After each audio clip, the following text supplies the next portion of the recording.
नमस्कार। आज के इस वीडियो में हम लोग एसएससी जीडी के लिए GK GS practice set daily cover करेंगे। तो चलिए वीडियो को शुरू करते हैं। सबसे पहला क्वेश्चन है, समुद्रगुप्त के दरबारी कवि कौन थे? आपके ऑप्शन हैं वानवट, हरिसेन, चंद्रवरदाई, भावभूति। इसका सही आंसर क्या हो जाएगा? हरिसेन। क्या हो जाएगा? हरिसेन। अगला प्रश्न है, ऑल इंडिया मुस्लिम लीग का गठन कहाँ हुआ था? आपके ऑप्शन हैं हैदराबाद, लाहौर, ढाका और कलकत्ता। आपका सही जवाब हो जाएगा ढाका। क्या हो जाएगा? ढाका। जो दक्कन के नवाब सलीमुल्लाह ने पूर्वी बंगाल की राजधानी जो ढाका है वहीं पे 30 दिसंबर 1906 को मुस्लिम लीग का स्थापना किया गया था। अगला प्रश्न है, पृथ्वी की परिक्रमा करने में चंद्रमा को लगने वाला समय कितना है? पृथ्वी की परिक्रमा करने में चंद्रमा कितना समय लगता है? आपके ऑप्शन है 26 दिन, 24 दिन, 28 दिन और 30 दिन। इसका सही जवाब हो जाएगा 28 दिन। अगला प्रश्न है, भारत में मानसून के लौटने का मौसम की अवधि क्या है? आपके ऑप्शन है मार्च से मई, अक्टूबर से नवंबर, दिसंबर से फरवरी या फिर जून से सितंबर। इसका सही आंसर हो जाएगा अक्टूबर से नवंबर। क्या हो जाएगा सही आंसर? अक्टूबर से नवंबर। अगला प्रश्न है, नाइट ब्लाइंडनेस या रतौंधी का कारण डैश है? नाइट ब्लाइंडनेस बोलिए या रतौंधी, दोनों एक ही है। क्या कारण है जिसके कारण नाइट ब्लाइंडनेस या रतौंधी होता है? तो आपके ऑप्शन दिए गए हैं। आपके ऑप्शन, जल का कम सेवन, दूसरा ऑप्शन है पीनिलियल ग्रंथि का अतिस्रवण, तीसरा ऑप्शन है एक्स गुणसूत्र द्वारा जनित आनुवांशिकता, चौथा ऑप्शन है विटामिन ए की कमी। इसका आंसर हो जाएगा एक्स गुणसूत्र द्वारा जनित आनुवांशिकता। क्या हो जाएगा? एक्स गुणसूत्र द्वारा जनित आनुवांशिकता। अगला प्रश्न है, एसिटिक एसिड का रासायनिक सूत्र क्या है? तो एसिटिक एसिड का रासायनिक सूत्र क्या है? आपके ऑप्शन हैं CH3COH, सेकेंड ऑप्शन है CH3COOH, थर्ड है CH3COCH3, फोर्थ है CH2COOH। आपका आंसर हो जाएगा CH3COOH। क्या आपका आंसर हो जाएगा? CH3COOH, सेकेंड नंबर आपका आंसर हो जाएगा। अगला प्रश्न देखते हैं क्या है। अगला प्रश्न है, सोडियम टेट्राबोरेट डेकाहाइड्रेट का साधारण नाम डैश है? साधारण नाम क्या है दोस्तों? आपके ऑप्शन है एप्सम सॉल्ट, जिप्सम, तीसरा है बोरेक्स, चौथा है गैलिनो। आपका आंसर हो जाएगा बोरेक्स। क्या हो जाएगा? बोरेक्स। अगला क्वेश्चन देखते हैं क्या है। कंप्यूटर विज्ञान में ASP का विस्तारित रूप क्या है? आपके ऑप्शन है सार सेवा प्रदाता, आवेदन सेवा प्रदाता, तीसरा है आवेदन संकेत प्रदाता, चौथा है सार सिंटेक्स प्रदाता। आपके सही आंसर हो जाएंगे आवेदन सेवा प्रदाता। क्या हो जाएगा? आवेदन सेवा प्रदाता। ASP का फुल फॉर्म क्या होता है? Application service provider. क्या होता है दोस्तों? Application service provider. उसी को हिंदी में आवेदक सेवा प्रदाता कहते हैं। अगला क्वेश्चन है, गिद्धा किस राज्य का लोक नृत्य है? आपके ऑप्शन हैं राजस्थान, उत्तर प्रदेश, पंजाब और बिहार। आपको पता होगा कि पंजाब ही वैसा राज्य है जहाँ गिद्धा और भांगड़ा डांस होता है। इसका सही आंसर हो जाएगा पंजाब। तो गिद्धा भारत और पाकिस्तान के पंजाब क्षेत्र में महिलाओं के प्रसिद्ध लोक नृत्य है। अगला प्रश्न है, एक निर्माता अपने उत्पाद के लिए एक 1.25 की मांग की कीमत लोच का सामना कर रहा है। यदि यह 6.4% से इसकी कीमत को कम करता है तो बेची जाने वाली मात्रा में होने वाली वृद्धि होगी। आपका पहला ऑप्शन है 5.15%, दूसरा है 7.65%, तीसरा है 8%, चौथा है 5.12%। इसका सही आंसर हो जाएगा 8%। क्या हो जाएगा? 8%। इसका फॉर्मूला है, दोनों का आपस में मल्टीप्लाई कीजिएगा, गुना कीजिएगा तो लगभग में 8% आता है। अगला प्रश्न क्या है? यदि पैसे की आपूर्ति की वृद्धि वास्तविक जीडीपी विकास दर की तुलना में तेज है तो इसका परिणाम डैश होगा। आपके ऑप्शन है मुद्रास्फीति, अस्फीति, अपस्फीति, तीसरा है बचत अधिवेश, चौथा है बचत घाटा। इसका सही आंसर क्या हो जाएगा? मुद्रास्फीति। क्या हो जाएगा सही आंसर? मुद्रास्फीति। चलिए आगे बढ़ते हैं हम लोग। हमारा 37वां क्वेश्चन है, शैवाल पारिस्थितिकी तंत्र के निम्नलिखित में से किस स्तर में आता है? मतलब कि शैवाल जो है इकोसिस्टम के किस स्तर में आता है? देखते हैं ऑप्शन क्या लिखा हुआ है। तो पहला ऑप्शन आपके सामने लिखा हुआ है विघटन करने वाला, चौथा विनाशक, तीसरा उत्पादक, चौथा उपभोक्ता। इसका आंसर हो जाएगा उत्पादक। क्या हो जाएगा दोस्तों? उत्पादक। चलिए हमारा अगला प्रश्न है, ये अगला प्रश्न यहाँ से कुछ छपा गया था, हम यहाँ पढ़ते रहे हैं, आप ध्यान से सुनिएगा। कौन सा उद्यान बांग्लादेश के साथ भी अपनी सीमा का साझा करता है? कौन सा भारतीय उद्यान ऐसा है दोस्तों जो बांग्लादेश के साथ भी अपनी बॉर्डर को साझा करता है?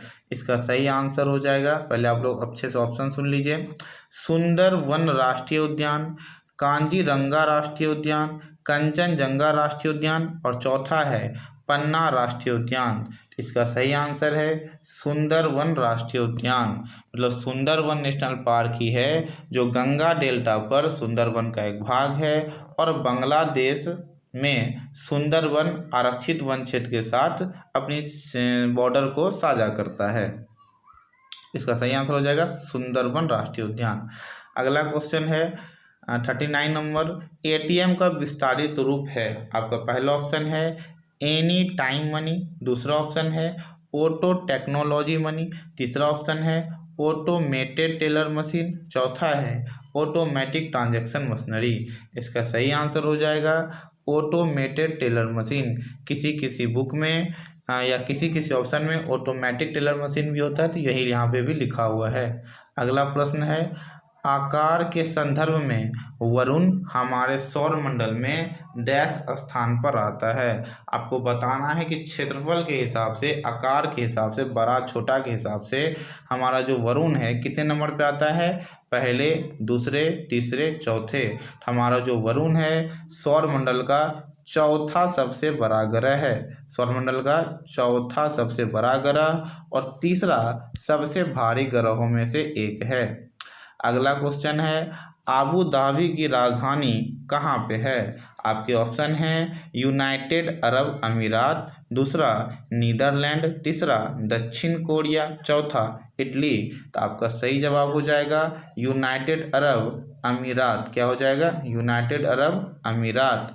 मतलब कि जो अबू धाबी संयुक्त अरब अमीरात की राजधानी और दुबई के बाद संयुक्त अरब अमीरात का दूसरा सबसे अधिक आबादी वाला शहर में से भी एक है।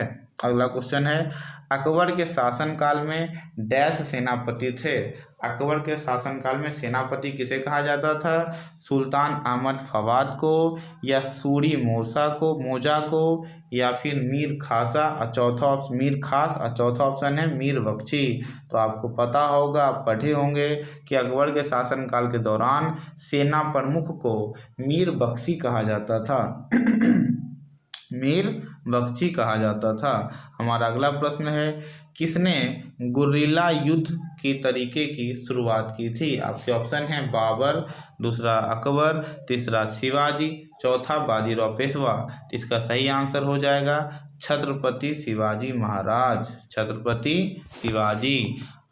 अगला प्रश्न है, यूनिवर्सल मानक समय का आविष्कार किसने किया? आपके ऑप्शन है एनरिको फर्मी, दूसरा है एडोल्फ गैल्स्टन यूजेन फिक, तीसरा है सैनफोर्ड फ्लेमिंग, चौथा है बेनोइट फोनिरोम। आपके सही आंसर क्या हो जाएगा? थर्ड नंबर सैनफोर्ड फ्लेमिंग, क्या हो जाएगा, सैनफोर्ड फ्लेमिंग। हमारा अगला प्रश्न है, डैश कहता है, मतलब डैश का नियम कहता है कि किसी जंक्शन में प्रवेश करने वाली कुल धारा उस जंक्शन को छोड़ने वाली कुल धारा के बराबर होता है। आपका ऑप्शन है लेंज का नियम, दूसरा है हुक का नियम, तीसरा है ओम का नियम, चौथा है किरचॉफ का प्रथम नियम। तो किरचॉफ का विद्युत धारा नियम ही यही बताता है कि किसी जंक्शन में प्रवेश करने वाली कुल धारा उस जंक्शन को छोड़ने वाली कुल धारा के बराबर है। तो सही आंसर क्या हो जाएगा, किरचॉफ का नियम। चलिए हमारा अगला प्रश्न है, एक ग्रह पर गुरुत्वाकर्षण के कारण डैश के साथ त्वरण कम हो जाता है। ध्यान से सुन लीजिए, आपको ऑप्शन दे रहे हैं। पहला ऑप्शन है ग्रह की त्रिज्या में घटने की वजह से, दूसरा है ग्रह की द्रव्यमान में वृद्धि होने की वजह से, तीसरा ग्रह की मात्रा में कमी, चौथा ग्रह की सतह से ऊंचाई में वृद्धि। तो आपका सही आंसर हो जाएगा 4 नंबर, ग्रह की सतह से ऊंचाई में वृद्धि, ग्रह की सतह से ऊंचाई में वृद्धि। हमारा अगला प्रश्न क्या है दोस्तों, साधारण नमक का आणविक सूत्र क्या है। तो साधारण नमक मतलब टेबल नमक का आणविक सूत्र क्या है, NaCl, सोडियम क्लोराइड। ये आपको पता होगा, इसीलिए हमने ऑप्शन नहीं दिया। साधारण नमक का आणविक सूत्र क्या है, NaCl। चलिए ये हल्का प्रश्न था, आते हैं 48 नंबर में। संगति में रहने वाले दोनों भागीदारों के अस्तित्व के लिए किस तरह का परस्पर संपर्क आवश्यक है। आपके ऑप्शन है सिम्बायोसिस, दूसरा है अमेजालिस, तीसरा है परजीविता, चौथा इनमें से कोई नहीं, नन ऑफ दिस। इसका आंसर हो जाएगा सहजीवन। सहजीवन का मतलब है सैम्बोसिस, सैम्बोसिस का हिंदी क्या होता है, सहजीवन। हमारा अगला प्रश्न है, अगला अंतिम 2 प्रश्न है, अटल पेंशन योजना के अंतर्गत निश्चित मासिक पेंशन की सीमा क्या है। अटल पेंशन योजना के अंतर्गत निश्चित मासिक पेंशन की सीमा क्या है। आपके ऑप्शन है 500 से 1000, दूसरा ऑप्शन है 1000 से 3000, तीसरा ऑप्शन है 1000 से 5000 और चौथा ऑप्शन है 5000 से 10000। आपका सही आंसर हो जाएगा 1000 से 5000। क्या हो जाएगा दोस्तों, 1000 से 5000। ये जो अटल पेंशन योजना है जून 2015 में सरकार द्वारा शुरू किया गया था। ये क्या है कि ग्राहकों के लिए मासिक पेंशन की गारंटी प्रदान करता है। इसके लिए 1000 से 5000 रुपये तक मासिक, मतलब महीना में 1000 से 5000 तक प्रदान किया जाता है। हमारा अंतिम प्रश्न है, सत्यार्थ प्रकाश नामक पुस्तक के लेखक कौन थे। आपके ऑप्शन हैं सरोजनी नायडू, दूसरा है अमृता प्रीतम, तीसरा है स्वामी दयानंद और चौथा है समीर कोचर। आपके सही जवाब हो जाएंगे सत्यार्थ प्रकाश, जो 1875 में हिंदी में लिखा गया पुस्तक है। इसके लेखक है महर्षि दयाराम सरस्वती, मतलब कि स्वामी दयानंद। ठीक है, मिलते हैं अगले वीडियो में, तब तक के लिए धन्यवाद।